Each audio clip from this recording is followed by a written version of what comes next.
તો જેમ અગાઉ કહ્યું, ફાઇનલ મેચ માટે આખા દેશમાંથી ક્રિકેટ પ્રેમીઓ અમદાવાદ આવી રહ્યા છે, ત્યારે મિડ રેન્જની હોટલના ભાવમાં 10 ગણો વધારો થયો છે. ખાસ સ્ટેડિયમની નજીકના વિસ્તારો જેમ કે એરપોર્ટ રોડ હોય, આશ્રમ રોડ હોય, ગાંધીનગરની હોટલ્સના ભાડા અનેક ગણા વધી ગયા છે.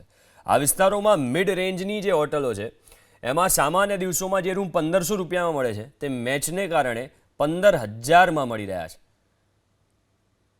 મેચના કારણે સ્થાનિક હોસ્પિટાલિટી સેક્ટરમાં તેજી આવી ગઈ. તો આઈટીસી નર્મદાનું 59,000, તાજ સ્કાયલાઇનનું 49,000, ધ લીલા ગાંધીનગરમાં 44,000 અને તાજ ગાંધીનગરમાં 30,000 રૂપિયા સુધી રેટ પહોંચી ગયા છે, જેના કારણે મિડ રેન્જ હોટલ્સમાં ધસારો વધી ગયો છે. ખાસ સ્ટેડિયમની નજીકના વિસ્તારો જેમ કે એરપોર્ટ રોડ હોય, આશ્રમ રોડ હોય, ગાંધીનગરની હોટલ્સના ભાડા અનેક ગણા વધી ગયા છે.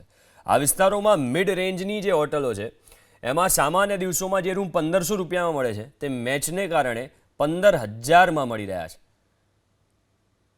મેચના કારણે સ્થાનિક હોસ્પિટાલિટી સેક્ટરમાં તેજી આવી ગઈ. તો આઈટીસી નર્મદાનું 59,000, તાજ સ્કાયલાઇનનું 49,000, ધ લીલા ગાંધીનગરમાં 44,000 અને તાજ ગાંધીનગરમાં 30,000 રૂપિયા સુધી રેટ પહોંચી ગયા છે, જેના કારણે મિડ રેન્જ હોટલ્સમાં ધસારો વધી ગયો છે.